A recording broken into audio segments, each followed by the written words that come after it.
নমস্কার, welcome to Mousumi's world. Mousumi's ওয়ার্ল্ডে আপনাদের সকলকে জানাই স্বাগত। আজকে আমার রেসিপিটি হলো বাঙালির অত্যন্ত প্রিয় রুই মাছের ঝোল। আসুন রেসিপিটি শুরু করা যাক। এখানে একটা বাটিতে নিয়ে নেওয়া হয়েছে মাছগুলো কিন্তু ভালো করে আঁশ ছাড়িয়ে ধুয়ে নেওয়া আছে। আলু এবং ফুলকপি কেটে রাখা আছে। পেঁয়াজ এবং ধনেপাতা কুচিয়ে নেওয়া হয়েছে, আর আছে টমেটো কাটা। মশলার মধ্যে এখানে নেওয়া হয়েছে জিরে, আদা, রসুন এবং লঙ্কা বাটা। এছাড়া আছে লবণ, হলুদ এবং লাল লঙ্কা গুঁড়ো। প্রথমে এখানে একটা বাটিতে মাছ নিয়ে নেওয়া হয়েছে। এর মধ্যে দিয়ে দেওয়া হয়েছে লবণ, হলুদ এবং লাল লঙ্কা গুঁড়ো। সব কিছুর পরিমাণ আছে 1 চা চামচ। এছাড়া আছে 1 চা চামচ লেবুর রস। সব কিছু দিয়ে ভালো করে মিশিয়ে নেওয়া হয়েছে।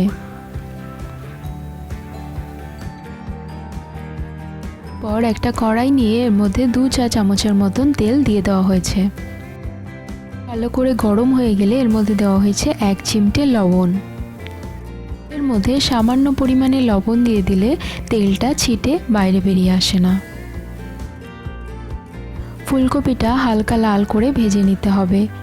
ভাজা হয়ে গেলে অন্য প্লেটে তুলে নিতে হবে।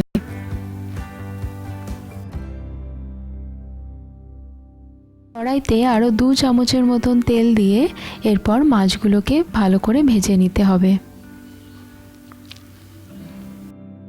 মাছগুলো হালকা লাল করে ভেজে নিতে হবে।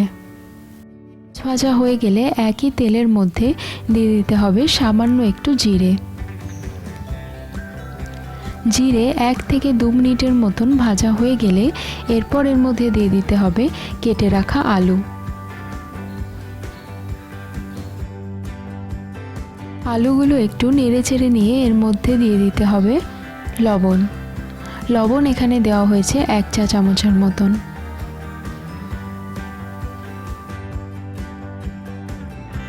আলুগুলো সামান্য একটু ভেজে নিয়ে এরপর এর মধ্যে দিয়ে দিতে হবে কুচিয়ে রাখা পেঁয়াজ।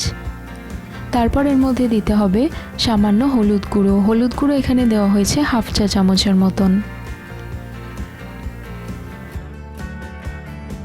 3 থেকে 4 মিনিটের জন্য এগুলোকে ভালো করে ভেজে নিয়ে এরপর এর মধ্যে দিয়ে দিতে হবে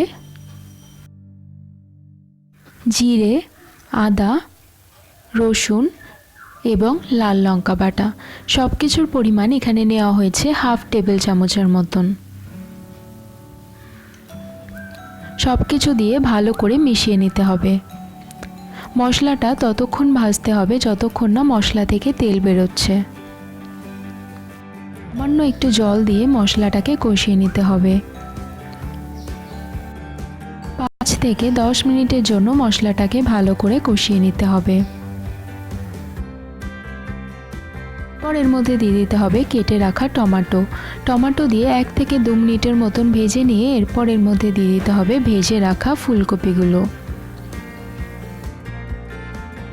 কিছু ভালো করে কষানো হয়ে গেলে এরপর এর মধ্যে দিয়ে দিতে হবে জল। আপনি আপনার পছন্দ মতন জল দিয়ে দিতে পারেন। একটু ফুটতে শুরু করলে এরপর এর মধ্যে দিয়ে দিতে হবে ভেজে রাখা মাছগুলো দিয়ে এটাকে ঢেকে 10 মিনিটের জন্য রান্না করে নিতে হবে এবং গ্যাসের ফ্লেমটা একদম কম করে দিতে হবে। মাছগুলোকে ভালো করে ঝোলের মধ্যে ডুবিয়ে দিতে হবে। ঠিক 10 মিনিট পরে ঢাকনাটা খুলে দিতে হবে। এরপর এর মধ্যে দিয়ে দিতে হবে কুচিয়ে রাখা ধনেপাতা। সবশেষে দিয়ে দিতে হবে 1 চা চামচের মতন গরম মশলার গুঁড়ো। হয়ে গেল আমাদের আজকের রেসিপি রুই মাছের ঝোল। আমাদের আজকের রেসিপিটি আপনাদের ভালো লাগলে অবশ্যই লাইক এবং কমেন্ট করবেন এবং আরও নিত্য নতুন রেসিপি পাওয়ার জন্য আমাদের চ্যানেলটিকে অবশ্যই সাবস্ক্রাইব করুন। আরও ফিরে আসবো অন্য কোনো নতুন রেসিপির সঙ্গে। ততক্ষণ পর্যন্ত ভালো থাকবেন, সুস্থ থাকবেন। ধন্যবাদ ভিডিওটি দেখার জন্য।